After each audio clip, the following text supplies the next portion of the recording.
It's yours truly, and I'm back with another one, and today we'll be covering the 4 dueling levels. And each dueling level of players are rated on 4 levels. Each of those are determined by experience and card-based knowledge.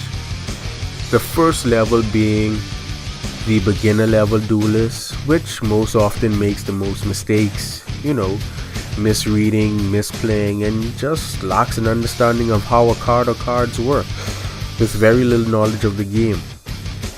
They most often tend to keep their plays simple, such as summoning a monster, equipping it with an equipped card or multiple equipped cards, and then setting 1 or 2 face downs, one of which is usually Mirror Force, or the occasional set a monster and then set 3 in the back row. And all of these plays can also be followed up with a Swords of Revealing Light. And I do need to mention, the only time you really see an elite or master level duelist play Swords of Revealing Light is when they incorporate the ability in their deck to bounce Swords of Revealing Light back from the field to their hand, so that it can be replayed again, so that the opponent would not be able to declare an attack during their turn, as well as be able to protect Swords of Revealing Light during the opponent's turn, so that they can continually repeat that process, which you usually see in decks like, or in a deck like Stellar Knights. I do have recommended card choices for beginner level duelists, so that you guys can play these cards, so that you can understand their strengths and their weaknesses, so that you can be more effective even as a beginner with the way that you duel, so that you can stand the best chance possible at winning. And these card choices go as Swords of Revealing Light, Darkhold, Raigeki, Torrential Tribute, Bottomless Trap Hole, Mirror Force, Call of the Haunted, Upstart Goblin, Heart of Duality, Solemn Warning, and MST. Incorporating these cards into when you build your decks is actually going to help increase your efficiency and effectiveness as a beginner level duelist. Watch. Alright, let's see what our opponent's playing. Wow, when he starts off with Swords of Revealing Light, like most beginner level duelists, and the occasional 1-set monster as well. Alright, we're gonna open up Brilliant Fusion, and by no means do I want him to think that that Swords of Revealing Light is gonna protect him. At least not from me, that is. Trick Clown.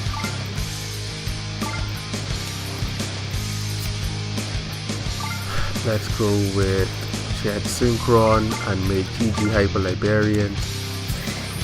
And I could out that with Twin Twisters, but then that would be a waste of my resources going 2 for 1 that way. Now we're gonna play Chain Resonator and then get red.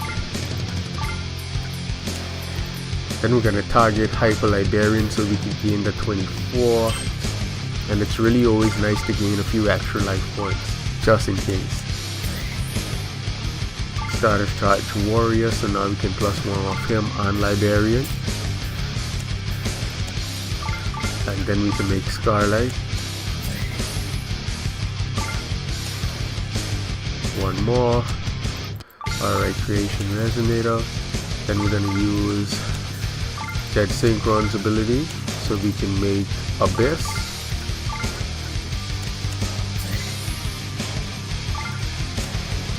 Plus again. Alright, now we can get Scarlight back from the grave. Then we can use Abyss effect to negate the swords, and then attack. Let's see, Fire Hand. Nope, return. Now. Huh. Scarlight. Abyss. And by no means do I want him to feel that he's going to survive this turn, so we're going to bring red back. End the battle phase and then use Scarlight's effect for game. And that's 1500. Duel.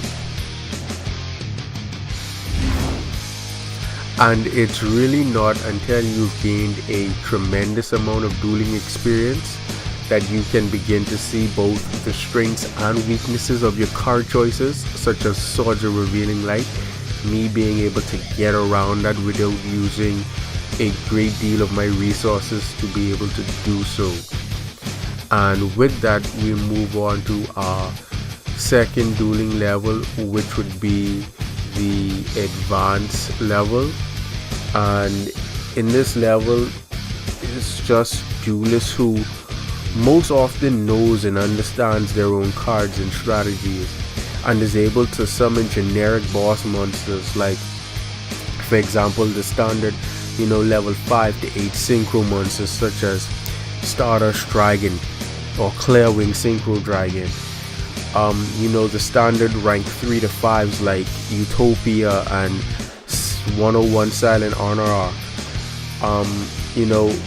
Both fusions and rituals that they can summon just depends on the archetype they're playing, but they can also further evolve those players going into like a Stardust Assault mode and potentially reviving the Stardust, or taking a Cyber Dragon Nova and making it a Cyber Dragon Infinity.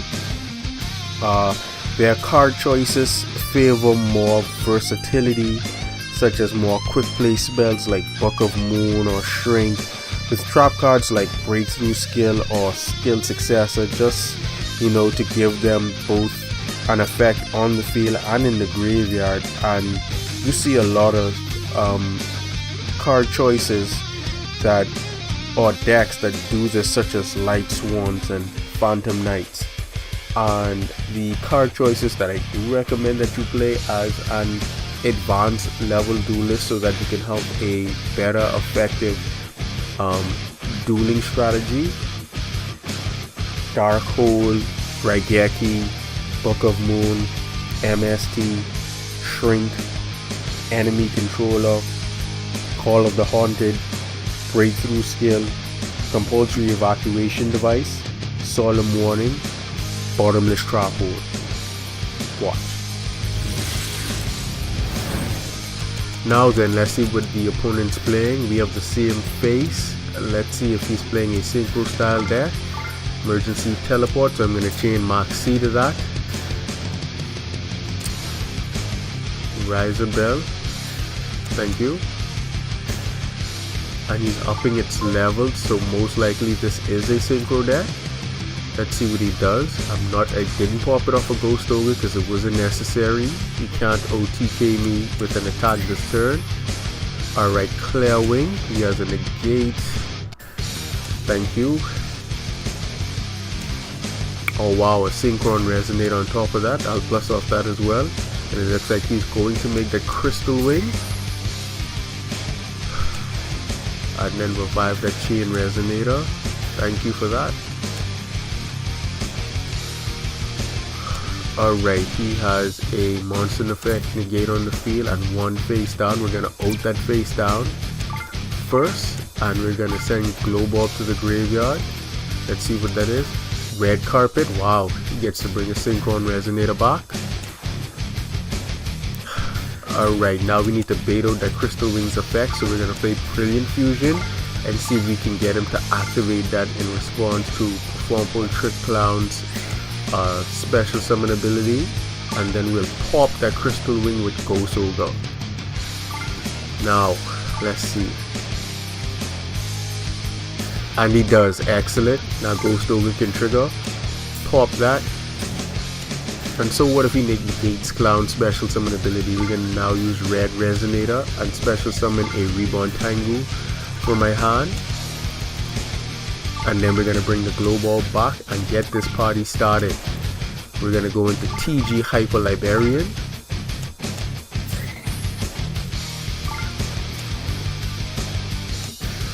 Then we're going to get another Tengu Reborn from my deck so that we can make Stardust Charge Warrior.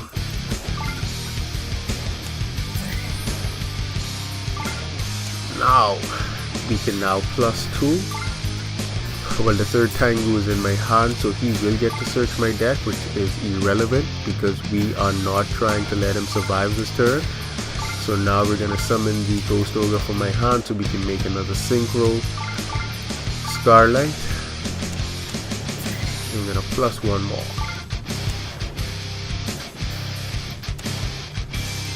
Alright, now we're just gonna normal summon a Gem Knight and use the Gem Knight to attack with first. Then start a Charged Warrior, TG Hyper Librarian, and then Scarlight. And then we're gonna use Scarlight's effect so we can burn him for 1,000 off of Hyper Librarian and start a Charged Warrior, which would be Duel. And in situations like that against a master level duelist, one negate isn't going to do nothing much, as we will bait out that negate and then end you for game so that you don't even get the slightest thought that you actually stood a chance against someone of our level. And the next dueling level is the elite level duelist, who highly focuses on OTKing and overwhelming the opponent offensively.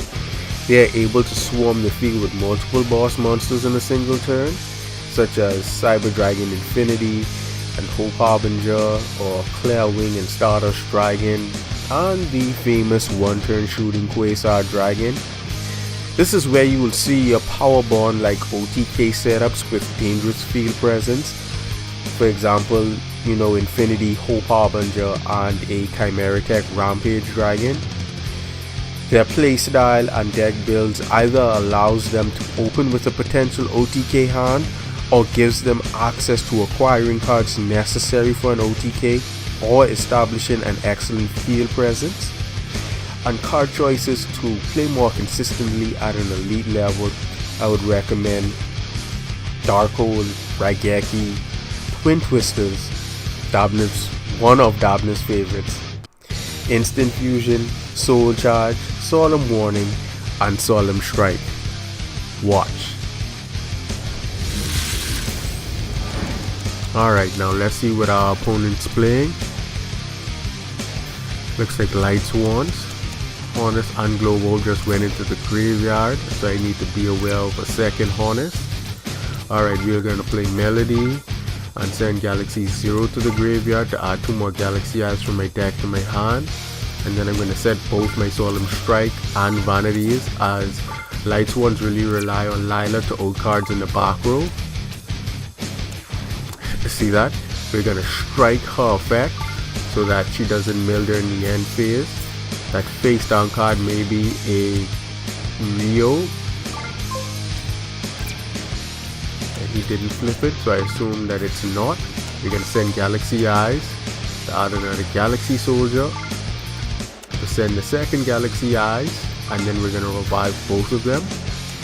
So now at this point in the duel, I really hope he didn't make dinner plans, or you better cancel them unless he ordering soup, because I'm about to whop his teeth out his mouth. Let's go. We're gonna now make Hope Harbinger.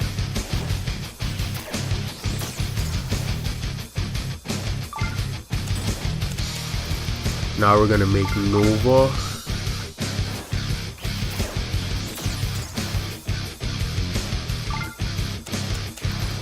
And then go into Infinity. And for good measure, I'm gonna follow it up with Vanities, so that he can no longer special summon, and we're gonna attack. Oh, Electromagnetic Turtle. That would explain why. Alright, now the opponent's threatening spell, I can negate and take Cyber Dragon Infinity, anything negate, and my opponent cannot special summon, so he can't even kaiju my field, and that's Duel. And as an elite level duelist, ensuring that you establish a proper field presence is important, and that is what's going to win you majority of your duels. For example, how I had Hope Harbinger and Infinity in play to make sure that I can disrupt as many of my opponent's threatening plays as possible. And the Vanities that I comboed behind that was actually a master level move to restrict my opponent from special summoning, and that was just to keep my field intact so that they cannot kaiju or lava golem either of my monsters. And the next dueling level is the master level duelist, who possesses the ability to situationally assess any given board or field and counterplay those given scenarios effectively and efficiently as best as the hand or cards they are given would allow. This is due to their vast card-based knowledge of a card's strengths and weaknesses against the number of countermeasures and resources they have at their disposal. Their playstyle baits the opponent to reveal or hint to what they are playing to effectively and efficiently outplay any given strategy or tactic by the opponent whenever a sure OTK is not possible, and they utilize hand traps in most of their deck builds to effectively disrupt their opponents during either player's turn. And card choices to be able to consistently play at a master level would be Dark Hole, Raigeki, Interrupted Kaiju Slumber, Brilliant Fusion, Instant Fusion, Soul Charge, Ghost Ogre, Moxie, Effect Veiler, DD Crow, Battle Fader, Draw and Lock Doll, Ash Blossom, and that's just the tip of the iceberg to name a few. But just watch. Oh wow, this is not the worst possible hand, but it's not the best, so I'll just set Solemn Strike and end my turn. Now let's see if we can get our opponent to reveal exactly what they're playing. He sets one and he ends his turn. Alright, looks like this is going to be a waiting game. I'll do the same. Now let's see. Alright, he's playing Red Eyes, so now we have an idea of exactly what he's playing. And he ends his turn. He doesn't make a move. I think I'll do the same. Now let's see what he does. He has 7. If he sets 1 in the back, and he just did that, that gives us all the more reason to play our Twin Twisters now, making it really effective. We'll ditch the Photon Sanctuary so we can out those 2 in the back row. And look at that, Solemn Strike, same as me. Now we can make Hope Harbinger and Infinity. Hold on now, nope. No pluses for you. Negate Moxie effect. We can make Cyber Dragon Infinity and Hope Harbinger. So now I'll add. Oh, he Ghost Ogre my Galaxy Soldier. That's petty. I'll add Galaxy Knight then. Now I'll discard the Galaxy Eyes. Use Knight to revive him. And now I'll make Hope Harbinger. So any threatening spell that he may play, I can negate that and take it. And I'm gonna set Vanities behind that after I punch him in the face with his 3k. Alright, now I'll lock him out of special summoning. And even if he tries to declare an attack on Galaxy Soldier, I can redirect the attack back to Hope Harbinger, meaning that he would have to collide with my 3k. Okay, he sets. And he sets 1 face down. That has to be a bluff. I'm going with that because of the length of time he took to make that play. Either that or that would have to be the most awesomest trap card in the world. Bing. Now he knows I'm not falling for his bluff. His move. Let's see what he does.